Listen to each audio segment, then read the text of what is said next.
Oh, sekali.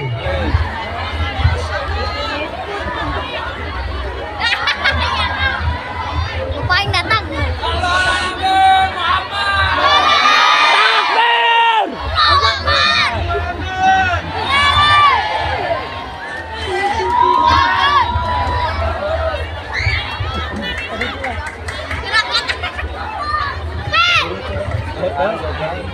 Tempat yang tepat.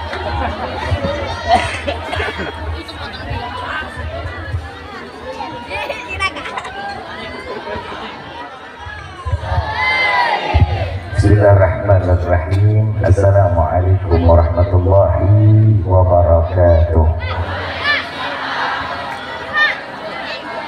Yang sama kita muliakan dan kita hormati para alim ulama, para kiai, para sesepuh, para tokoh masyarakat yang selalu kita harapkan doa serta keberkahannya. Ya insyaallah mudah-mudahan Allah panjangkan umur, sehat wal afiat, diberkahkan kehidupannya dunia wal akhirah. Dan insyaallah mudah-mudahan kehadiran beliau-beliau di tempat ini penyebab turunnya rahmah, taufik dan hidayah dari Allah. Amin ya rabbal alamin. Salam penghormatan tak lupa kepada keluarga besar Bapak Didi Sunardi dan Ibu Anggut yang telah mengkhitankan putranya, yang insya Allah mudah-mudahan Allah jadikan keluarga yang sakinah, mawaddah, warahmah, diberikan keturunan yang saleh salihah, dan insya Allah Ananda Muhammad Yazdan Ar-Raki insya Allah Allah jadikan anak yang saleh, anak yang taat kepada Allah dan Rasulnya, dan insya Allah penyebab dari Ananda kedua orang tua masuk ke dalam syurganya Allah. Amin ya rabbal alamin. Wabil khusus kepada seluruh jajaran pemerintah daerah, baik Bapak RT, Bapak RW, Bapak Guru beserta jajarannya. Ya insya Allah mudah-mudahan Allah panjangkan umur, sehat wal afiat, diberkahkan kehidupannya dunia wal akhirah, dan insya Allah mudah-mudahan jabatannya di dunia ini penambah nilai ibadah di sisi Allah. Amin ya rabbal. Wabil khusus kepada keluarga besar Pondok Pesantren An-Nawir. Alhamdulillah di sini adalah Habib Abdul Rahman. Insyaallah mudah-mudahan wasilah dari para habaib, para zuriyah Nabi sallallahu alaihi wasallam. Hari ini kita berkumpul bersama zuriyah Rasulullah, tidak menutup kemungkinan kelak yaumil qiyamah kita dikumpulkan bersama Sayyidina Muhammad sallallahu alaihi wasallam. Khusus hadirin wal hadirat, mu'minin mu'minat, fahamdan li rabbin hassana bi Muhammadin wa an qabana min dhulmati jahli wa dayyajiri ila nuril islamin wa ilmin wa hikmatin wa imanin wa yumnin wa khairil awamiri. Alhamdulillah, alhamdulillah ala ni'matil islam wal iman wa kafa biha min ni'mah. Alhamdulillahilladzi hadana bi abdihi al-mukhtar man da'ana ilayh bil idni wa qad nadana labbaika ya man dallana wahdana. صلى عليك الله بارئك الذي بك يا مشفع خصنا وحمنا معالك الأبحار معلن سرك الأسماء فهم سفون نجاتهما. لبيك يا رسول الله، لبيك يا نور الله، لبيك يا حبيب الله. Pertama-tama limpahan puji serta syukur kita panjatkan kehadirat Allah Subhanahu wa taala yang maha agung, yang maha luhur, yang maha bijaksana, yang alhamdulillah di malam yang penuh dalam keberkahan dan kemuliaan ini Allah masih izinkan kita mencicipi dari sekian banyak miliar nikmat Allah berikan kepada kita, khususnya nikmat Islam, nikmat iman, nikmat sehat wal afiat, nikmat umur yang panjang yang insya Allah mudah-mudahan kenikmatan ini tidak Allah hapus sampai ajal menjemput kita. Dan kita minta kepada Allah mudah-mudahan apabila Allah tetapkan kita di dalam ajal, Allah matikan kita dalam keadaan husnul khatimah. Amin ya rabbal.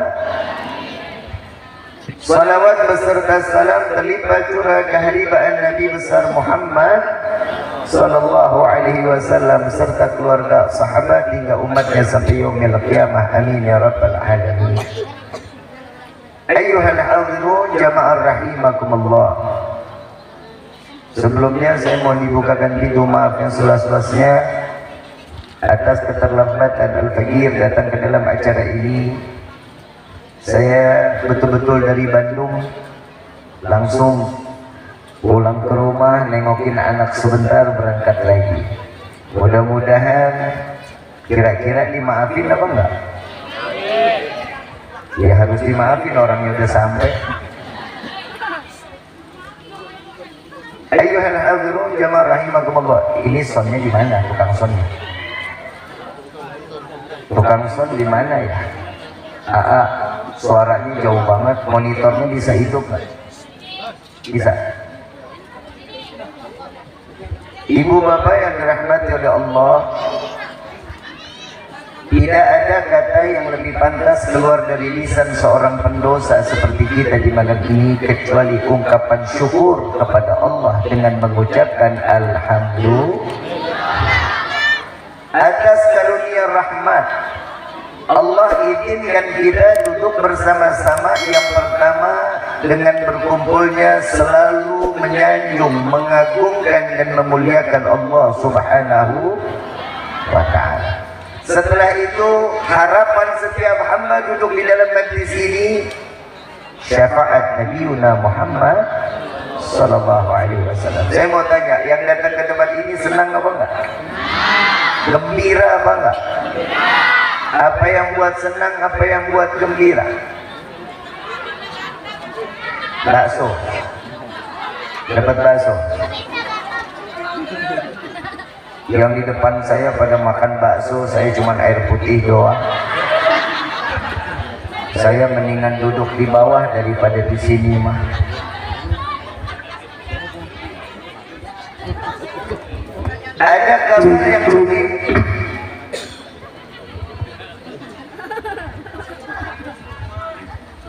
Ada kabar yang bikin kita lebih gembira.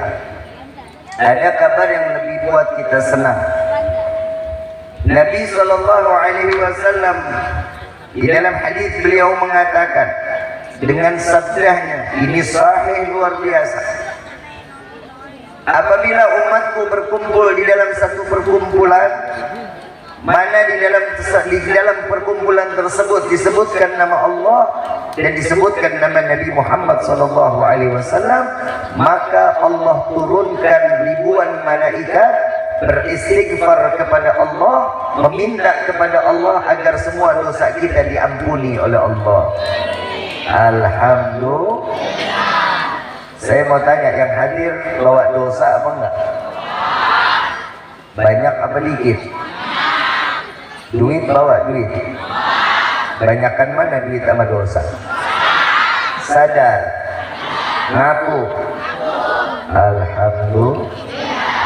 Orang banyak dosa, alhamdulillah bloon.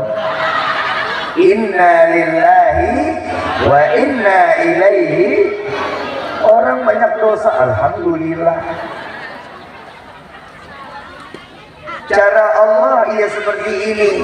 Kalau nggak ada acara seperti ini, kita lagi ngapain di rumah? Boro-boro tidur, belum ada yang main gaple, ada yang main catur, ada yang duduk nongkrong nggak manfaat. Tapi di hari ini Allah kumpulin kita semata apa? Ini semua adalah hidayah dari Allah. Petunjuk diseret nih satu persatu. Saya mau tanya, ini emang tetangga semuanya segini? Lebih banyak apa lebih sedikit harusnya? Harusnya lebih banyak, tapi kenapa kita yang hadir di dalam tempat ini cuma segini? Kenapa? Karena kita yang diizinkan sama Allah. Kalau bukan karena izin Allah, kita nggak akan berkumpul di dalam majlis yang mulia ini. Semua ini anugerah terbesar. tanda syukur seorang hamba dengan berkumpulnya di dalam majlis ilmu. Sahibul hajat bisa aja beliau tasyakuran sama keluarga, nggak perlu ngundang-ngundang, cukup dengan keluarganya, tapi kita semua diundang. Kenapa? Semata ingin sama-sama membuktikan rasa syukur kepada Allah.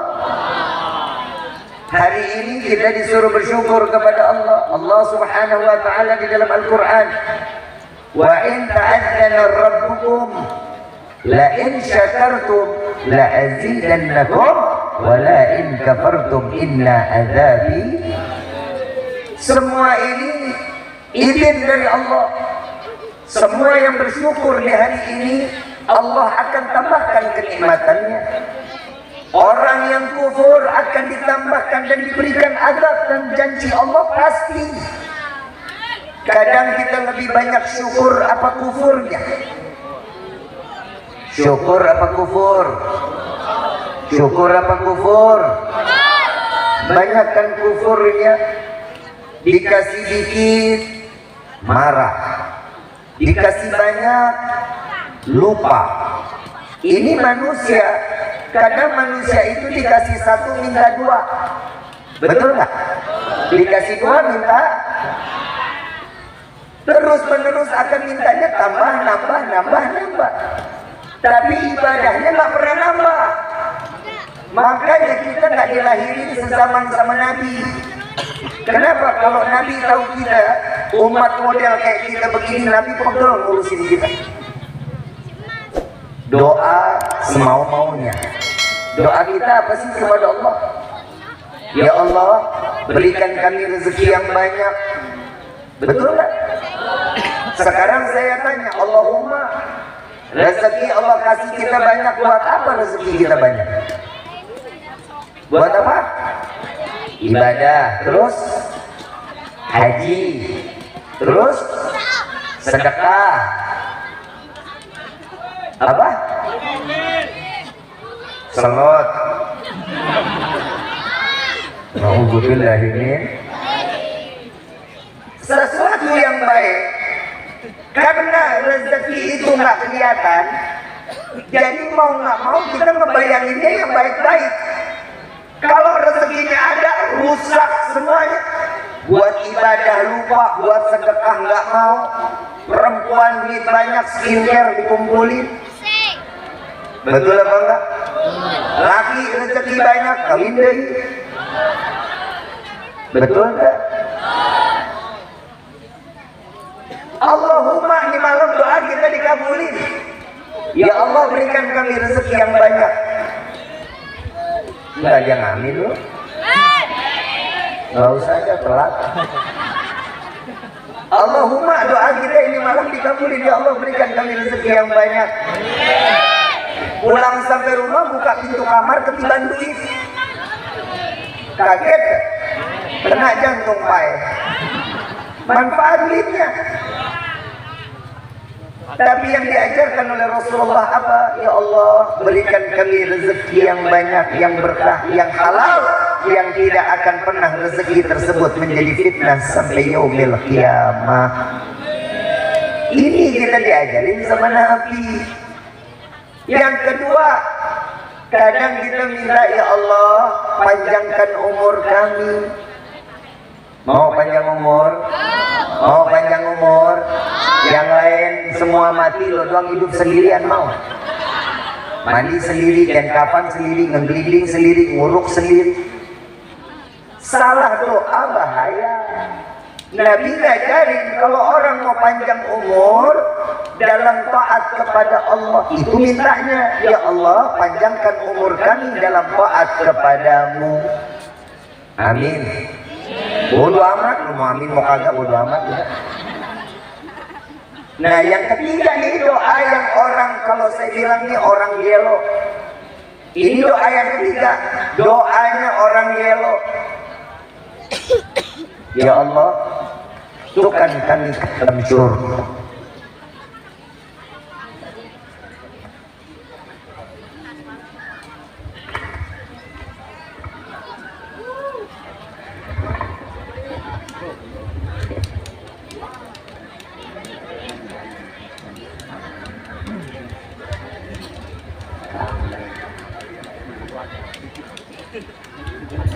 Cik, cik.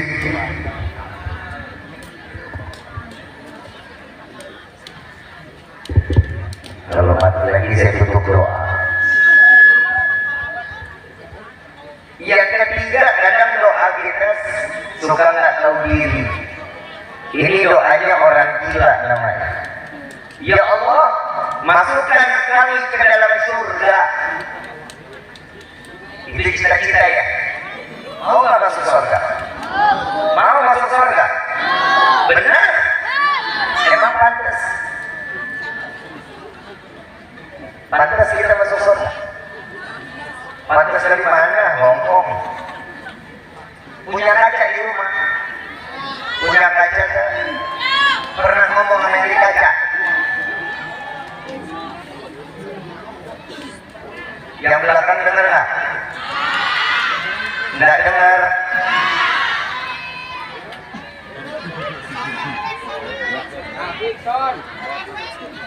Yang belakang dengar nggak?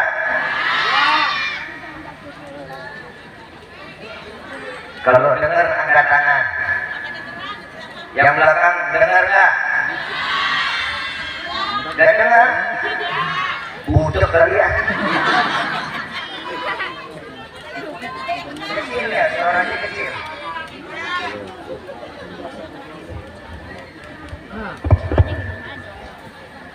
Udah kedengeran belum? Belum? Masih belum juga? Ini bahaya kalau masih belum dengar juga, Pak. Saya tanya, kita masuk surga model kayak kita gini pantas apa enggak? Pantas apa enggak? Punya kaca nggak di rumah? Pernah ngaca, pernah ngomong nggak sama yang di kaca?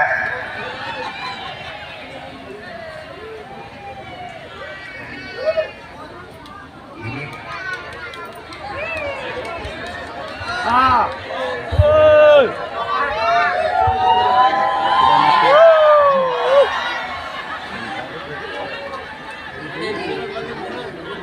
tes.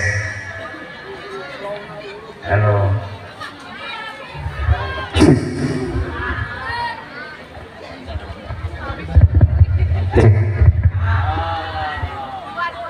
Sampai 3 kali ganti mic.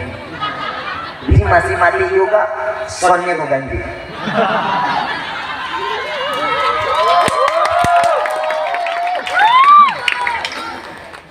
Ibu bapak yang dirahmati oleh Allah, di rumah punya kaca apa enggak?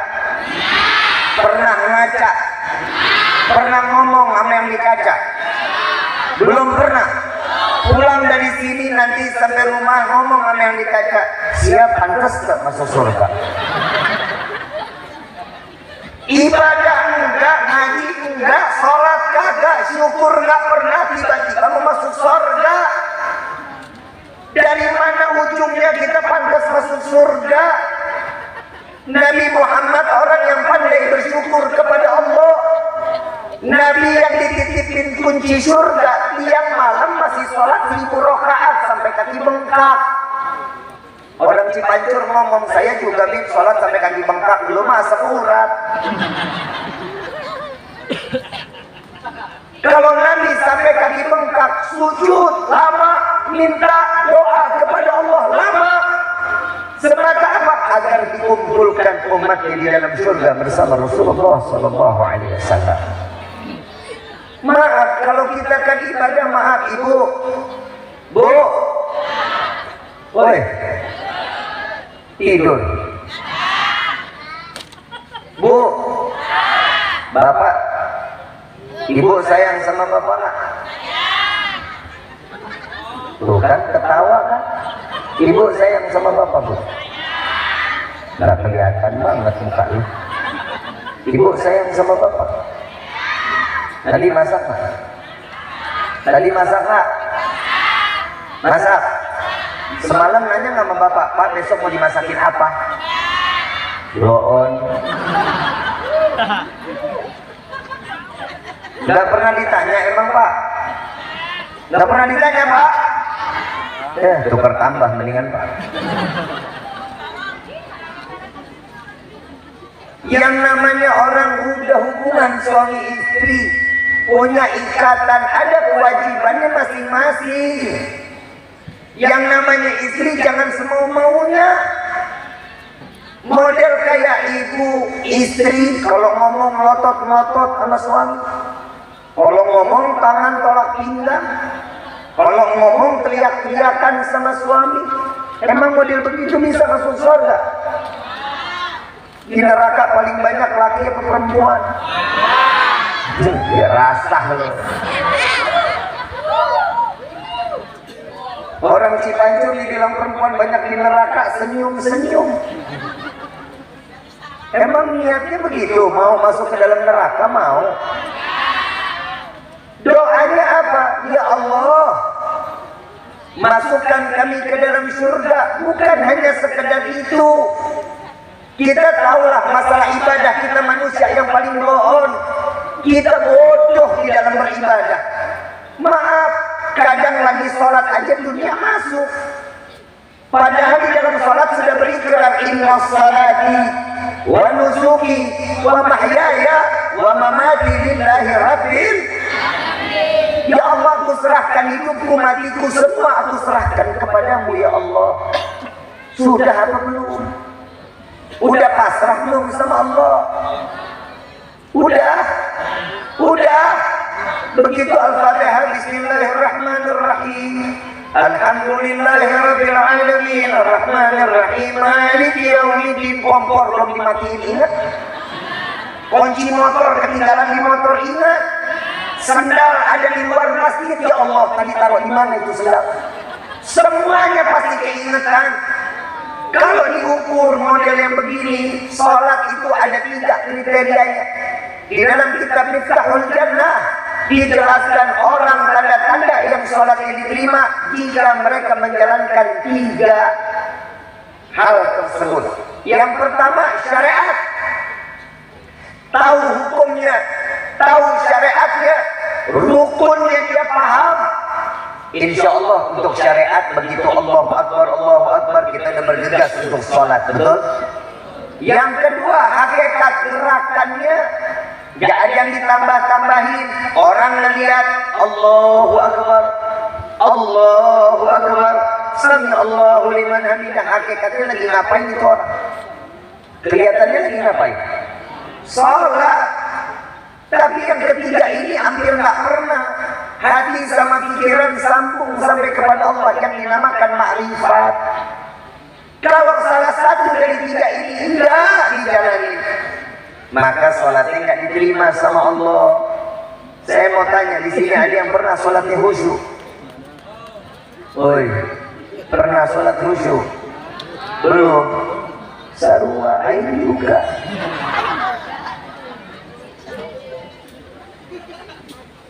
Kalau buat khusyuk kita mas susah luar biasa. Tapi alhamdulillah, kalau seandainya diukur dari 3 ini, salah satunya kan kalau nggak dijalani berarti sholat kita nggak diterima. Berarti selama ini sholat kita diterima apa enggak nih? Diterima apa enggak? Tapi saya hakul yakin, sholat kita dari pertama balik sampai akhir yaumil kiamah, sampai akhir umur kita, mudah-mudahan sholat kita pasti diterima sama Allah. Kenapa? Karena di dalamnya terletak sunnah-sunnah Nabiuna Muhammad Sallallahu Alaihi Wasallam. Nabinya baik, Nabinya tahu hamba Allah di akhir zaman banyak yang susah ibadahnya, nggak pernah khusyuk. Makanya ada sunnah-sunnah di dalam sholat wajib kita. Kenapa? Menandakan bahwa yang sunnah dijalankan akan menambahkan pahala kita di hadapan Allah.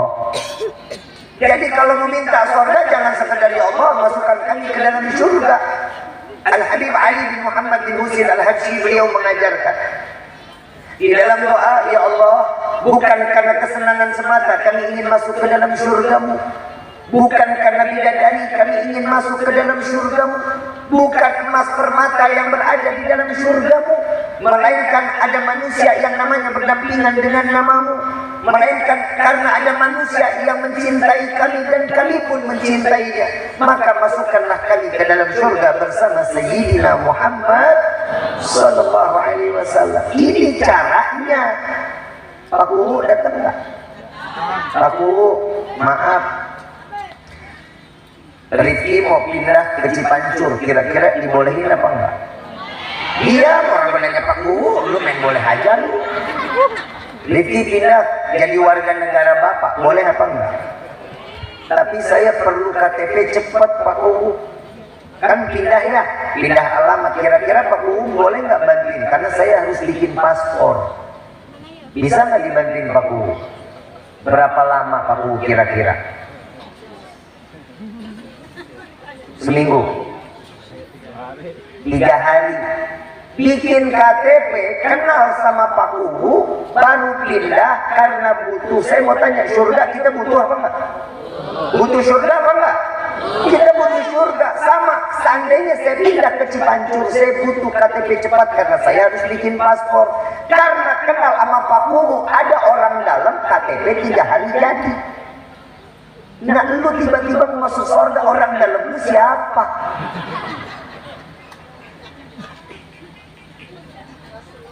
Nabi Muhammad orang dalam kita. Nabi Muhammad yang nungguin kita. Sampai Nabi Muhammad SAW, Muhammad tidak akan pernah masuk ke dalam surga jika belum seluruh umat Muhammad masuk ke dalam surganya Allah. Ini Nabi punya janji. Nah tiba-tiba kita sholat kagak, apa kagak, ibadah kagak, tiba-tiba surga, nggak malu. Tugasnya seorang hamba di hadapan Allah apa? Cuma ibadah. Tiba-tiba ada yang bilang kita ini terlalu mengagungkan dan memuliakan dan mencontohkan Nabi Muhammad terus. Kenapa nggak mengajak umat ini untuk dekat kepada Allah? Lah bagaimana kita mau dekat sama Allah kalau kita nggak kenal sama siapa kekasihnya? Saya bisa datang ke Cipancur, ada wasilah, ada perantaranya. Siapa yang datang undang saya datang ke tempat ini. Ini ada perantaranya. Contoh lagi, ibu bapak mau beli motor Honda, kira-kira harus ke Jepang. Kan nggak mungkin, ketok rumah orang yang ngedesain Honda, orang yang punya Honda. Ketok rumahnya, saya mau beli motor Honda. Udah jalan ke Jepang pakai diusir, suruh pulang. Mau ngapain jauh-jauh beli motor Honda datang ke Jepang? Tinggalnya di mana? Kuningan. Coba lihat di Ciawi, insya Allah ada. Ada nggak? Ada. Datang itu masuk ke showroom, apa yang kita pilih motornya ada. Memperringan, memudahkan kita dengan tujuan yang kita inginkan, itu caranya. Nah kita mau kenal Allah, kita mau dekat Allah, kenalin dulu Nabinya. Jangan sekedar enaknya kita terus tiba-tiba langsung kepada Allah, nggak bisa. Susah, maaf, dosa kita terlalu banyak, dosa kita terlalu numpuk dibanding pahala. Apalagi seorang istri, maaf Bu, ibu mah parah. Ibu sadar nggak banyak dosa? Nggak pernah minta maaf sama suami. Pernah di Idul Fitri doang. Kira-kira bapak maafin nggak? Siapa yang tahu? Habis dimaafin bikin lagi. Bu, surga nggak gratis. Ibu mau jadi bidadari surga, ngimpi. Tapi ibu pernah lihat bidadari surga belum? Sudah pernah lihat bidadari surga belum? Coba nengok deh kanan kiri. Coba nengok-tengokan coba.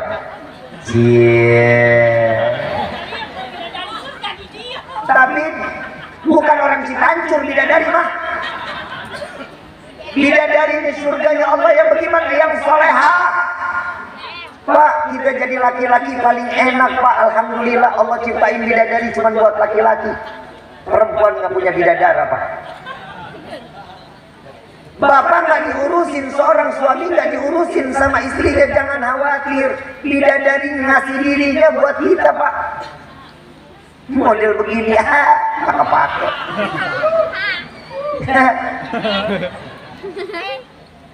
Ibu tahu iler bidadari, Bu? Udah pernah dengar cerita tentang iler bidadari?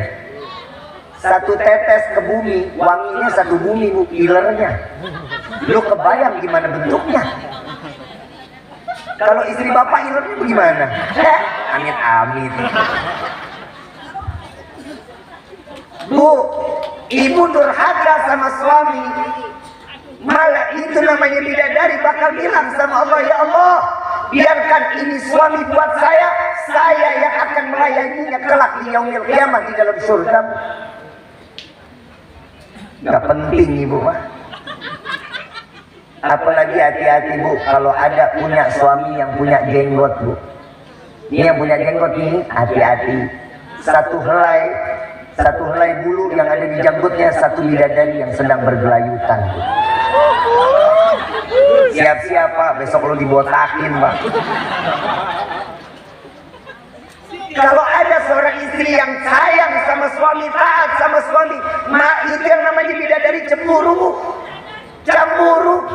Cemburunya kalau ibu kan losor banting kiri.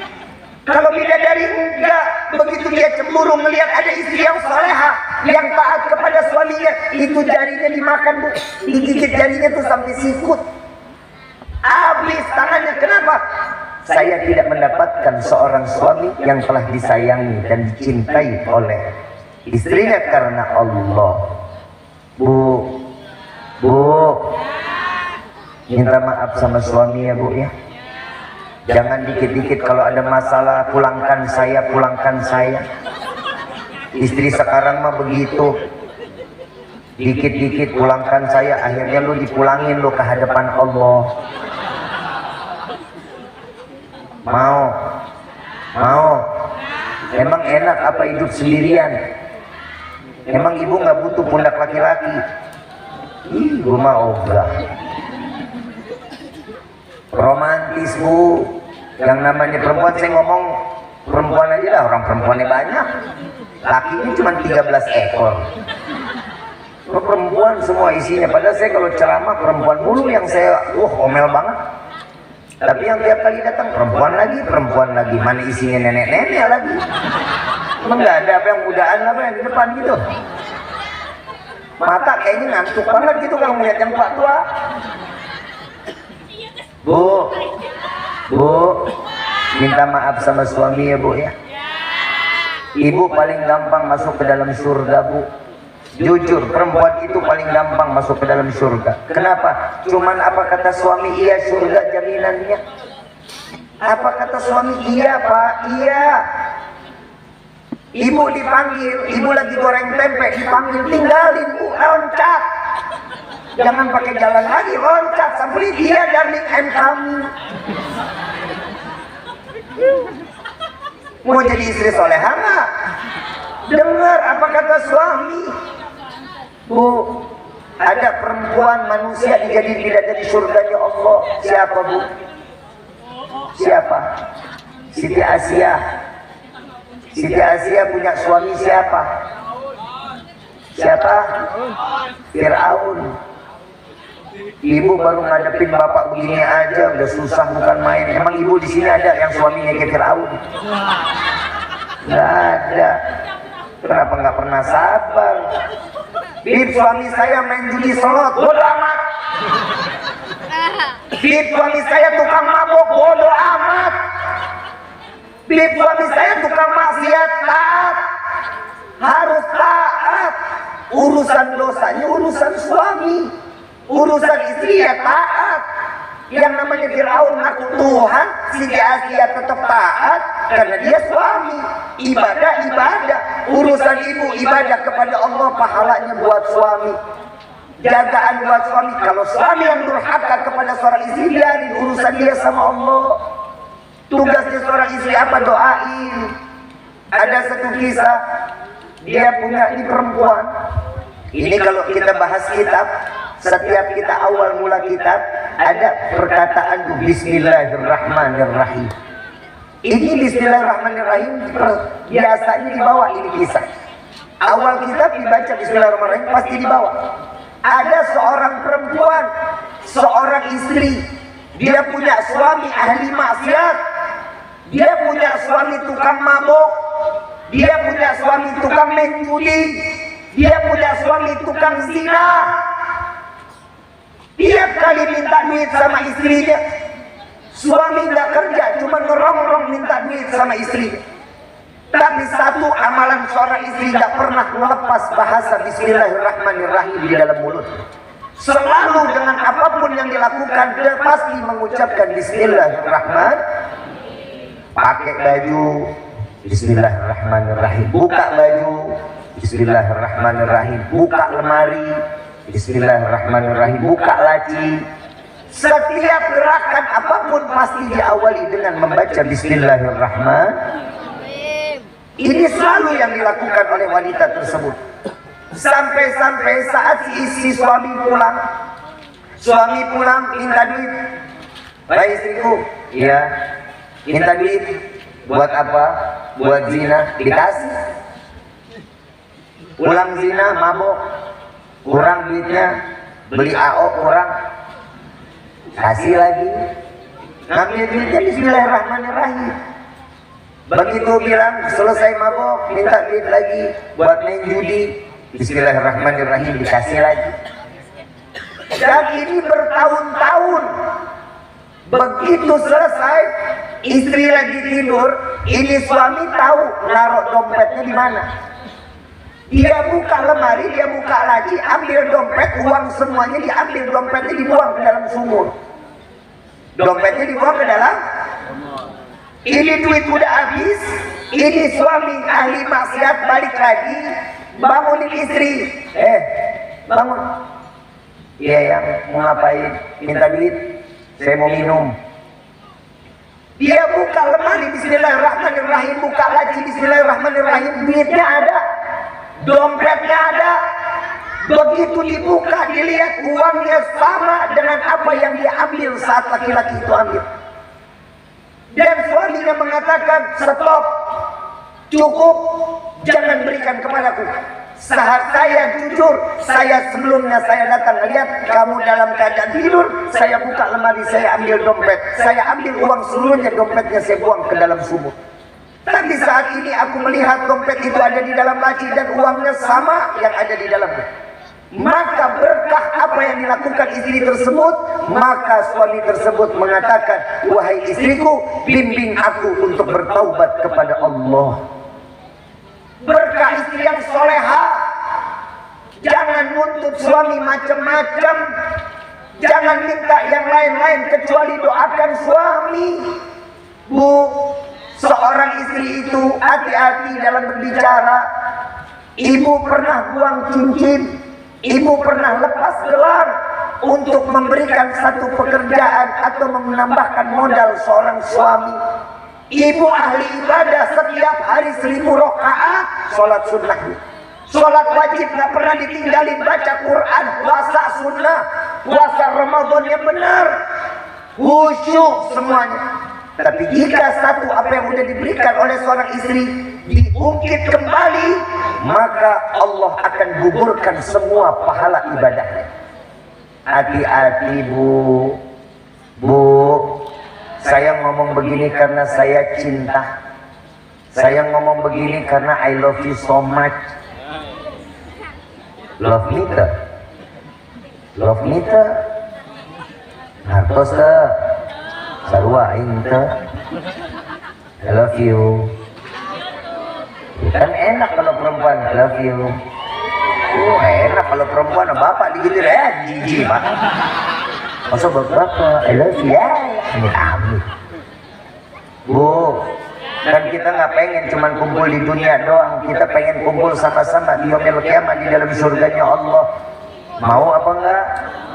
Iya, kalau mau ikutin caranya Nabi, ngomong yang sayang sama suami. Suami ibu ini udah capek nyari rezeki buat ibu, pagi siang, sore, malam, panas kepanasan, hujan kehujanan, sabar. Ngadepin suami itu harus sabar, jangan emosi juga. Pak, tugas kita apa Pak? Ku anfusakum wa ahlikum. Nah, tugas kita itu selamatkan keluarga kita dari siksa api neraka. Dengerin, Pak, biasain ada istri di rumah handphone dipinggirin dulu. Jangan handphone lagi Pak. Makanya istri sekarang nggak mau dengar nasihat. Kenapa? Bapaknya cuekin dia. Tugasnya kita laki-laki kalau udah sampai rumah handphonenya tinggal taruh, ngobrol. Ya, gimana? Anak kita seperti apa? Minimal 1 jam aja setiap hari. Insya Allah rumah tangganya langgeng. Sekarang kan banyak yang nafsi-nafsi, sendiri-sendiri. Ibu megang handphone, bapak megang handphone, anak megang handphone. Duduk bertiga ngobrol juga kagak, pada autis, pada pegang handphone semuanya. Kan blow on ya. Emang ngobrolnya lu WhatsAppan? Ngobrol tinggal handphone. Saya tahanutan gini mah, saya kalau sudah sampai di rumah, handphone saya tinggal, semua saya tinggal. Saya benar-benar duduk sama keluarga. Minimal saya siapin waktu 2 jam setiap hari untuk saya ngobrol, saya main sama anak-anak. Kenapa? Karena setelah itu saya harus keluar kota lagi, saya harus jalan lagi. Kenapa? Kesempatan untuk bincang-bincang dengan anak dan istri. Makanya anak sekarang sama orang tua gak ada yang nurut. Ulah siapa? Orang tua. Anak sekarang semua nurutnya sama handphone, nurutnya sama YouTube. Kalau dikasih YouTube baru diem. Betul nggak? Betul nggak? Salah siapa? Orang tua. Mau makan dikasih handphone. Kalau dulu ingat nggak? Kita pernah tuh dibawa sama orang tua kita naik sepeda roda 3. Ibu bawa nasi pakai bakso, telur ceplok pakai kecap. Ada nggak? Bawa jalan pakai roda 3. Ketemu tetangga, Neng, gimana kabarnya Neng? Ada ngobrolan sampai ke gibah. Sekarang ada yang begitu? Ada nggak yang begitu? Nggak ada. Semua anak pada di rumah, ibu pada di rumah, silaturahminya berkurang. Kenapa? Handphone. Anak mau makan, handphone. Maaf Bu, ibu lagi nyuapin anak dikasih handphone, makanannya habis, handphonenya berhenti apa enggak? Nonton terus, gak bakal berhenti. Jangankan nasi, ibu kasih selop, anak juga digigit sama dia. Jujur, kenapa? Karena memang anak itu gak bakal mau tahu apa yang ada di suapan ibu, di suapan bapak, gak bakal mau tahu. Yang dia ingat apa? Handphone. Alasannya apa sih Bu, anak-anak dikit-dikit handphone? Biar apa itu anak? Biar apa? Biar gak lari-larian. Dulu ibu gak pernah dikejar-kejar sama orang tua emang? Mau makan dikejar, Neng, pelan-pelan Neng. Pernah gak begitu? Nah sekarang giliran apa? Sorga ada di bawah telapak kaki siapa? Ibu. Tugasnya ibu berat. Makanya surga dititipi di telapak kaki ibu. Kalau sekarang surga ada di handphone. Orang anak sekarang duduknya ngomongnya lebih paham sama handphone, sama orang tua ngotot melotot, nggak mau dengerin. Punya adat kerasnya setengah mati. Supaya apa itu anak? Ibu lagi ngobrol sama saudara, sama teman, anak rewel dikasih. Biar apa? Biar apa? Saya kasih amalan biar anak anteng, mau apa enggak? Cekek. Mana ada anak kecil anteng ibu? Gak ada. Anak kecil itu bakal berhenti dia main kecuali dia bosan. Kalau dia udah bosan selesai. Ibu bapak harus tahu karakter anak masing-masing. Anak perempuan jangan dikerasin, anak laki-laki kerasin, tapi dengan didikan. Bukan berarti main gebuk, banting, jeplotin, bukan. Caranya bagaimana? Bu, maaf, suami pernah WhatsAppan nggak sama ibu? Pernah apa nggak? Karena memang suami itu ngomongnya dikit. Ngomong laki-laki itu dikit. Karena perempuan itu Allah kasih kemuliaan 20.000 kata per hari. Kalau ngomong 20.000 kata, belum termasuk yang bawel. Tuh kalau yang bawel bisa 2 kali lipat. Laki-laki setiap hari itu 10.000 kata. Kalau dia udah habis sampai 10.000 kata, berhenti. Selesai. Makanya ibu yang di mana? Di JLN. Hati-hati ya. Oka. Betul nggak? Jangan dituntut karena memang laki-laki begitu. Dan kalau laki-laki bangun tidur dia ngelihat benda wajar. Ibu jangan marah-marah melihat suami dikit-dikit di handphone lagi. Bukan begitu. Kalau laki-laki bangun tidur melihat benda wajar. Kenapa? Karena itu memang laki-laki. Bangun tidur burung. Ada nggak? Bangun tidur mau muka belum cuci muka udah handphone. Ada nggak? Ada lagi bangun tidur langsung megang motor. Ada apa nggak? Ada. Kenapa? Karena memang laki-laki matanya itu untuk ke benda. Karena pikirannya pekerjaan. Paham ya? Ini ibu harus tahu ini karakter seorang laki-laki. Laki-laki itu dari kecil. Ibu punya anak laki-laki. Ketemu anak TK nih. Anak TK nih. Kalau nggak anak TK anak SD. Ditanya nih. Tong, tadi ibu dengar ada teman baru ya yang masuk ke sekolah. Jawabannya apa? Tahu. Namina saha? Tahu. Rumahnya di mana? Tahu, ibu bawel. Tapi begitu udah berhenti nanya, dia belakang ngomong tuh, Bu, tapi tasnya tadi bagus deh Bu. Yang dilihat apa? Benda. Mainannya diingat sama dia, orangnya mah kagak. Kalau anak perempuan beda Pak. Anak perempuan kalau kita jemput nggak ngomong aja, kita nggak tanya dia ngoceh. Bapak tadi saya punya temen namanya Siti. Ih rambutnya bagus banget ya. Namanya ini, ibunya tinggalnya di sini Pak. Nggak kita ajak ngomong juga di ngoceh tuh perempuan. Dari kecil memang udah terdidik.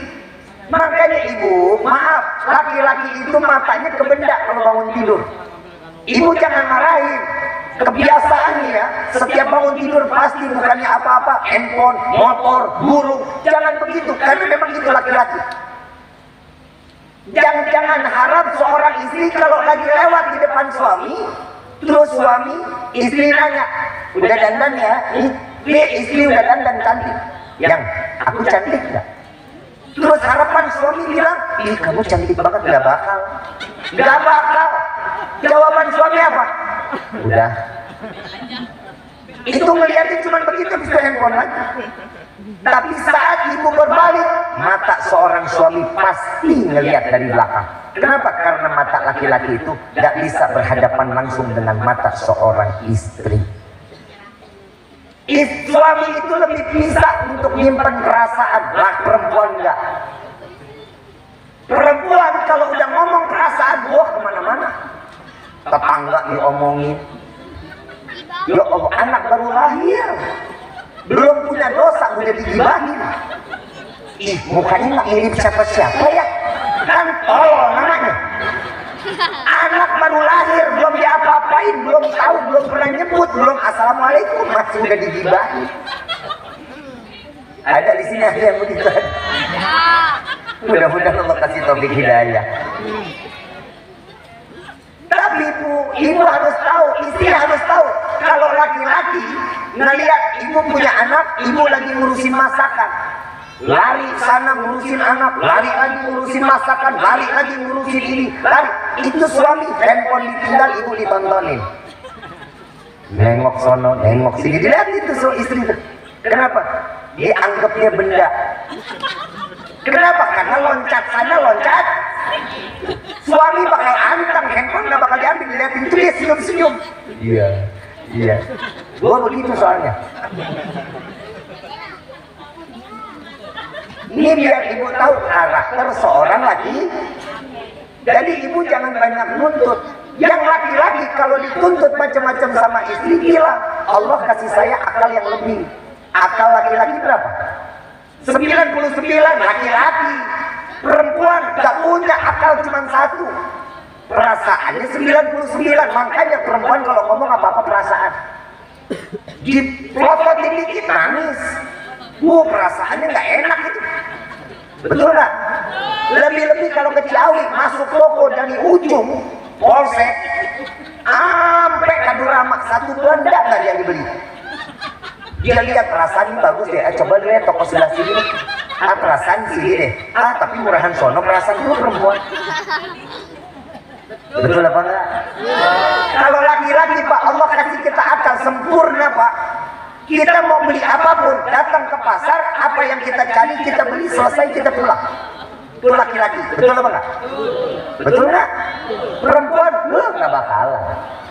Udah ada di depan mata, coba dulu cari yang paling murah. Betul apa betul? Beda nggak antara laki-laki dengan perempuan? Itu urusan di luar. Kalau di rumah, bapak pernah nggak lagi ngopi lagi enak-enak, udah setengah bapak keluar sebentar, begitu balik cangkir nggak ada? Pernah nggak Pak? Tanya nggak sama istri, kopi saya kemana? Pernah nanya? Jawabannya apa? Perasaan di meja. Padahal dia Pak yang angkat. Itu perempuan. Baju baru digantung.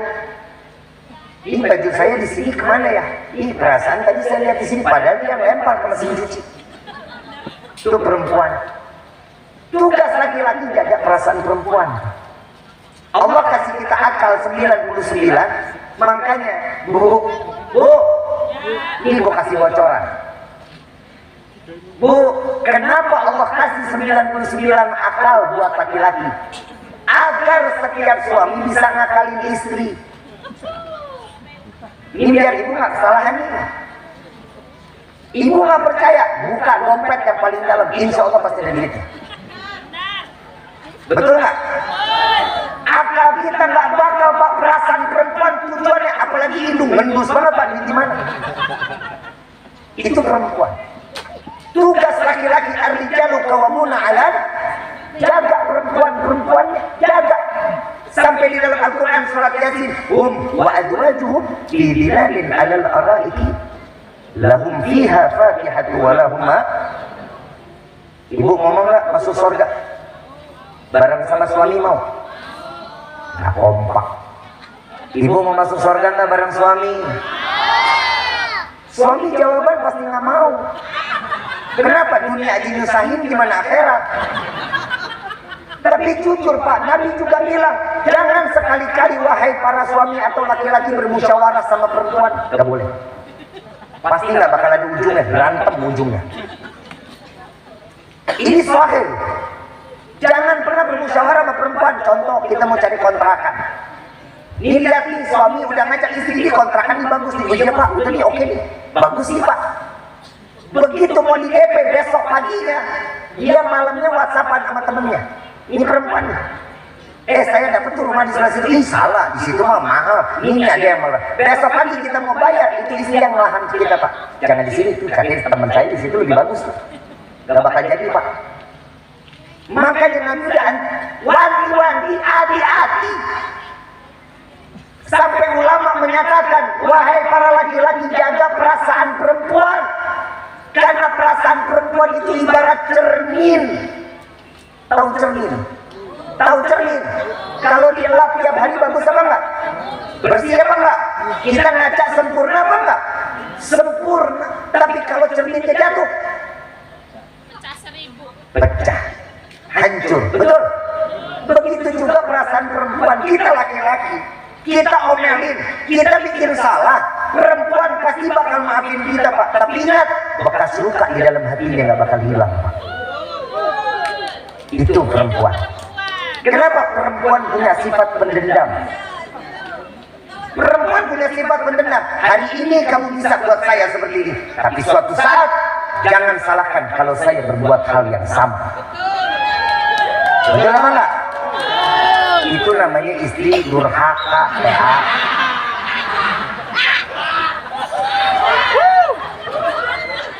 Tugas kita laki-laki jaga perasaan perempuan. cermin perasaannya, karena manusia yang paling doyan sama kaca perempuan. Betul apa enggak? Bangun tidur, masuk kamar mandi, keluar kamar mandi, dandan, pakai baju, pakai kerudungan, keluar kamar, lagi makan di atas meja, punya handphone kamera depan, keluar rumah nengok jendela, pakai helm, naik motor, lampu merah nengok mobil. Itu perempuan gak bisa jauh dari kaca. Kita laki-laki alhamdulillah begitu selesai mandi, nyisir, selesai ngaca, sekali keluar. Tapi kalau ada laki-laki yang doyan sama kaca, namanya laki-laki tulang lunak.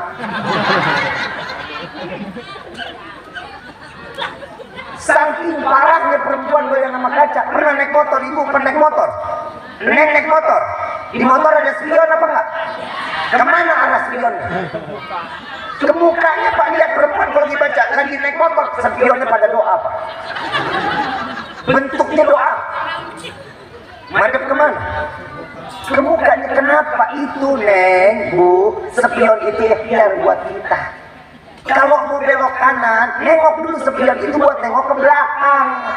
Biar ibu nggak kecelakaan, biar ibu nggak nyelakain orang. Spion itu ikhtiar kita di jalan, ibu. Lu buat ngaca, PA. Spion buat lihat kemana? Buat kemana lihatnya? Ke belakang. Tapi saya punya kesimpulan Pak, kenapa perempuan itu nggak pernah mau lihat spion ke belakang? Karena perempuan itu nggak pernah mau lihat masa lalu, yang dicari adalah masa depannya Pak. Siapa masa depannya? Kita laki-laki. Allah takdirin kita sebagai laki-laki, masa depan setiap perempuan agar mereka dimasukkan ke dalam surga. Lebih-lebih anak-anak kita. Allah tugasin kita sebagai imam di dalam rumah tangga, berarti kita seorang dahkoda, kita seorang masinis yang membawa gerbong-gerbong sampai kepada tujuannya, yaitu jannah. Ajak ibadah, ajak Qur'annya, ajak puasanya. Jangan bapak enak sendiri, sholat sendiri, ngaji sendiri, apa sendiri. Tapi orang tua, yang namanya kita orang tua Pak, punya istri nggak ibadah, ibadah kita percuma Pak. Begitu Allah hisab kita di yaumil qiyamah, pahala banyak, lihat istri masuk neraka, kita diseret. Tugas kita ini seorang laki-laki, bawa istri kita ke dalam surga. Karena itu tuntutan orang tua istri, bawa mereka ke dalam surga. Mudah-mudahan kita semuanya dikumpulkan di dalam surganya Allah. Mudah-mudahan selesai acara ini keluarga kita sakinah, mawaddah, warahmah. Allah berikan kita keturunan yang saleh-salehah, saling menghargai satu dengan yang lainnya. Amin ya rabbal.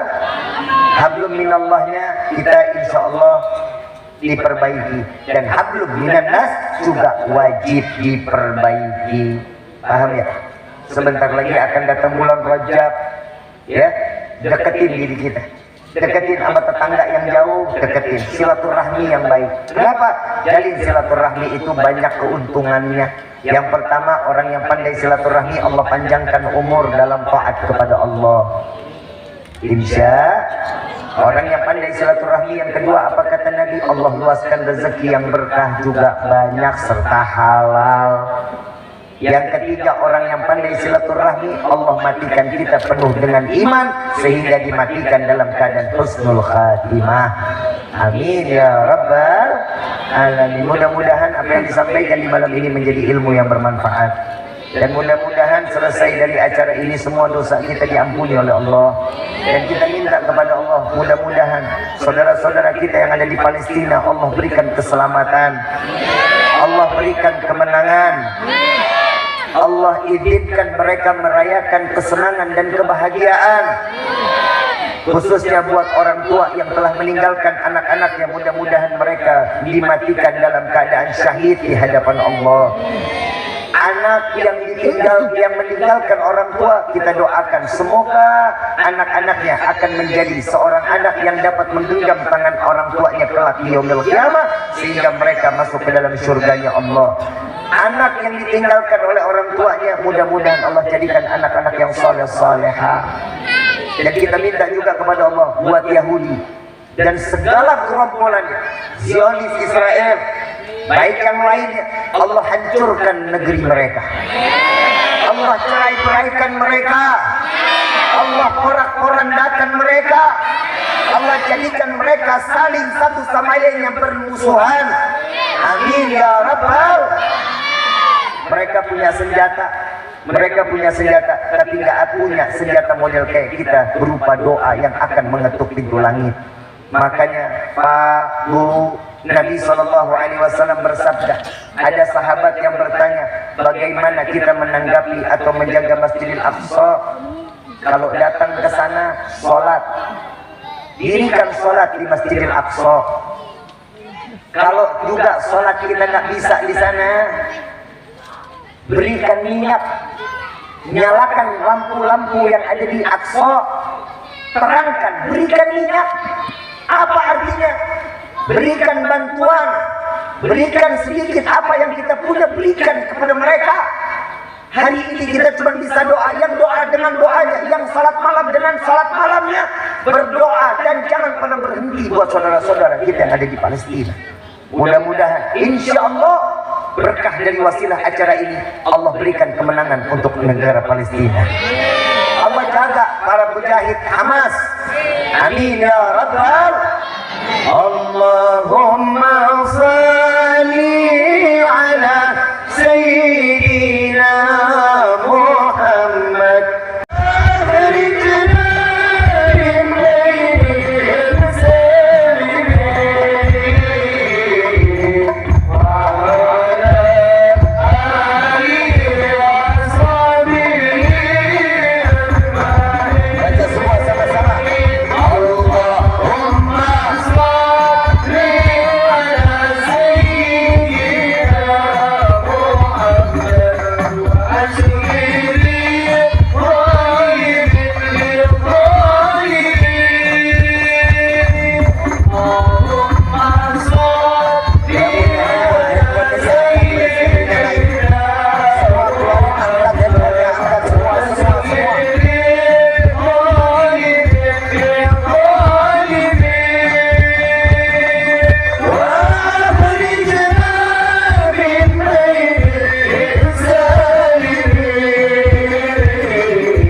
بسر الفاتحة.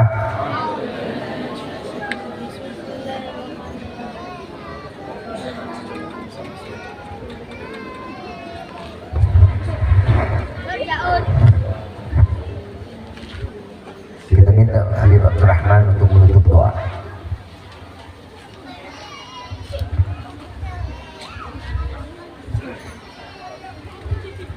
Alhamdulillah.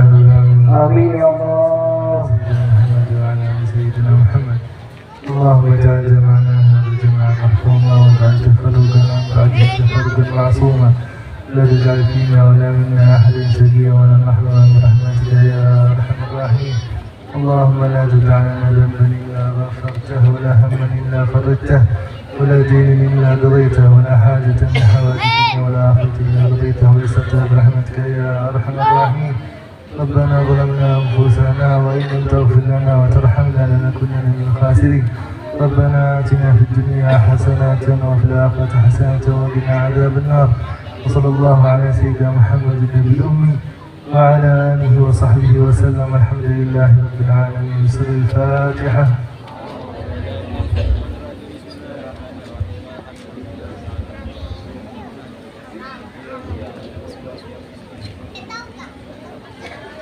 ربي فانفعنا ببركتهم واحلنا الحسن بحرمتهم وعمدنا طريقتهم المعافاة من الفتن. يا البال الشفاعة يا البال الشفاعة يا البال الشفاعة. كل قرب أحد جليلكم بكل أهل الولاية. كل حاجة قضي كل حاجة قضي كل حاجة قضي. درك يحل المدينة درك يحل المدينة درك يحل المدينة. يا كريم علها يا كريم علها يا كريم علها. واعف عن كريم واعف عن رحيم. يا فرج الحم يا كاشف الغم يا من لأبدها في ويرحم. دعواهم سبحانك اللهم تحت في السلام وآخر دعوانا الحمد لله رب العالمين. Kurang lebih mohon dibukakan pintu maaf dan selas-selasnya. Wabillahi taufiq wal hidayah. Wassalamualaikum warahmatullahi wabarakatuh.